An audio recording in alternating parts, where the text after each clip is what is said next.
Era realmente uma construção impressionante.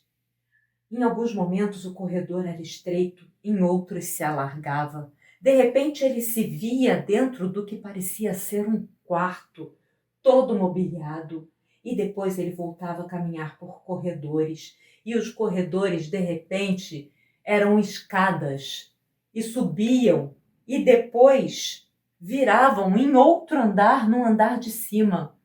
E subiam mais ainda, e ele estava lá em cima e podia ver todo o mar. E nada de encontrar o Minotauro. E quando ele olhava, escadarias de descida, e não era a escadaria por onde ele tinha vindo, era outra. E aí ele descia, e depois ele via verdadeiros rios que surgiam de dentro da terra e corriam para dentro da terra outra vez, vindo de lugar nenhum, indo para não sei que lugar. Era uma construção impressionante. Ele ouvira falar que havia sido um arquiteto fantástico que construíra aquele palácio em forma de labirinto. Em Atena havia um artista assim. Ele já ouvira falar também, mas ninguém sabe o que aconteceu com ele. Isso no pensamento de Teseu. Nós sabemos que era o mesmo. Era Dédalo, o mesmo arquiteto fantástico que fugiu de Atenas. Bem, voltando para a história.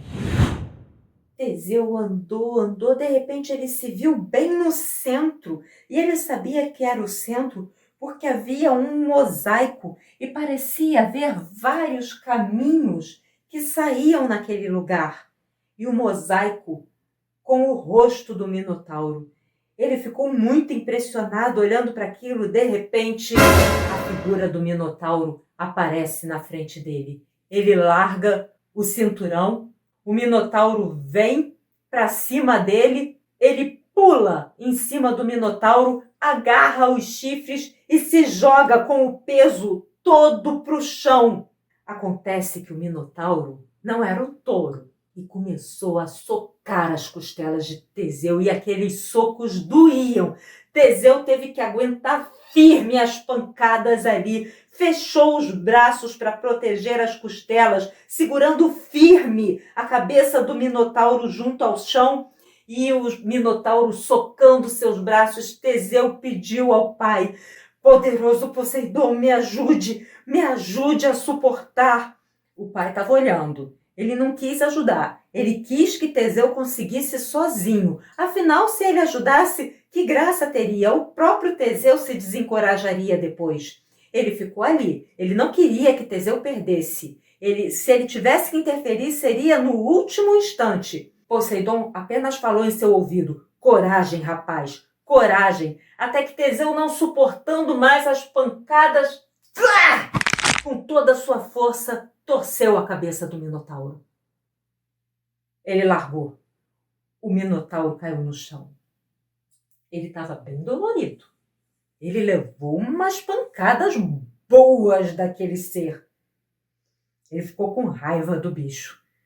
Aí quando ele olhou, ele ficou muito impressionado. Ainda bem que ele não tinha olhado muito antes. Nossa, o bicho dava medo. Ah! Então, Teseu pegou o cinturão, colocou no braço outra vez. Se ele precisasse ter andado mais, ainda tinha linha pra caramba. Ariadne fez muito bem, fez um excelente trabalho. Então ele começou a enrolar o fio e foi voltando por onde ele havia vindo. Então foi que ele percebeu que realmente, se ele não tivesse com o fio de Ariadne ali, ele não teria conseguido sair não, porque às vezes ele jurava que era para a direita e o fio estava indo pela esquerda. Às vezes ele jurava que ele estava no alto, que agora ele tinha que descer e o fio subia. E às vezes ele já tinha descido e ele jurava que era só andar no plano e o fio descia outra vez. Era muito confuso ali dentro. E ele foi só enrolando de volta o fio de Ariadne até que ele avistou a entrada, desamarrou para que ninguém soubesse a artimanha utilizada e então ele saiu e viu a luz do dia outra vez. Não havia guardas lá fora. O próprio Minos não havia se preocupado em deixar uma guarda de prontidão ali. Ninguém podia imaginar que Teseu pudesse derrotar o Minotauro. Mas tinha uma pessoa ali esperando. Era a Ariadne. Quando ela viu Teseu, seus olhos se iluminaram. Teseu, quando viu Ariadne, o coração veio na garganta. Os dois voaram um para o outro. Ela pulou no pescoço do herói, ele a abraçou, tirou do chão, os dois rodopiaram. Dessa vez rolou um beijão. E aí ela segurou o jovem e falou: escuta, seus amigos, precisamos salvá-los. Claro, claro, vamos depressa antes que alguém nos veja. E aí ele deu a mão a Ariadne e os dois correram. Estava de dia, eles podiam ser vistos, né? E os dois correram para as portas da prisão. Se escondendo por trás das árvores, eles ficaram olhando. Tinham muitos guardas. Ariadne ficou com medo. Teseu olhou para ela e falou: confia, confia. Ariadne fez que sim, com a cabeça. Teseu olhou e, de repente, soltou um assovio bem fininho. Os amigos, quando ouviram o assovio, já sabiam o que fazer. 4 deles vieram ao mesmo tempo com o ombro para cima do portão. Derrubaram o portão. Quando os guardas viram 4 moças derrubando o portão, acharam aquilo bizarro, mas vieram para empurrar elas de volta para dentro. Nem se preocuparam em pegar em armas nem nada, mas as 4 moças eram, na verdade, rapazes. E com uma pancada só, derrubaram os guardas. Quando os outros guardas que estavam ali presentes viram 4 moças derrubando os guardas só com uma pancada, aí eles puxaram as armas. Teseu pegou o punhal que Ariadne havia lhe dado, foi para cima de um dos guardas que estava distraído, pegou ele pela roupa, puxou e cravou-lhe o punhal. O guarda soltou a espada, ele pegou a espada e entrou na luta. Logo eles tinham terminado aquela batalha com aquela guarda que estava ali. Não eram muitos, eles estavam só guardando um portão trancado. Não imaginavam o que podia acontecer. Então Teseu e os amigos se apressaram em correr para o navio. Os amigos olharam para Ariadne e Teseu só ia dizendo: depois eu explico, vamos, sem barulho. E eles foram tentando fazer o mínimo de barulho possível. Pularam dentro do navio. Não, esperem! Precisamos quebrar os cascos dos navios de Creta. E aí eles vieram com as espadas, quebrando os cascos de todos os navios para que Minos não fosse atrás deles. Então, eles pularam dentro do navio e zarparam a toda velocidade. E foram remando.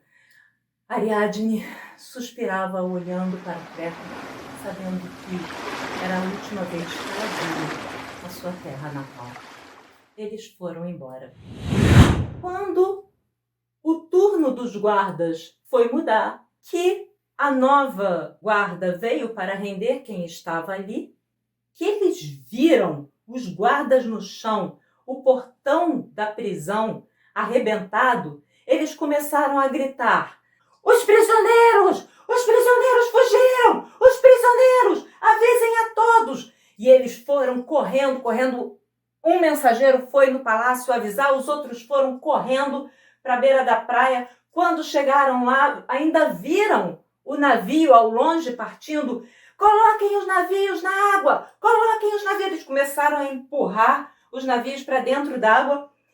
Eles estavam tão desesperados que eles não perceberam que os cascos estavam quebrados. Mal eles colocaram na água, os navios começaram a afundar.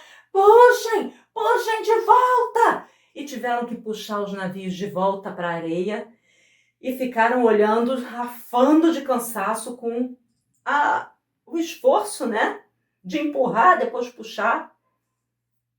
E olharam o barco se afastando. Quando Minos soube do que tinha acontecido, ele ficou furioso.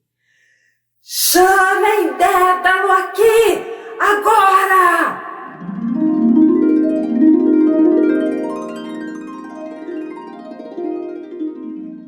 Você está acompanhando essa história desde o início? Você sabe como tudo começou? Não? Clica aqui, ó. Deixa seu like pra gente se você gostou da história. Se inscreve, isso dá uma força enorme pro canal.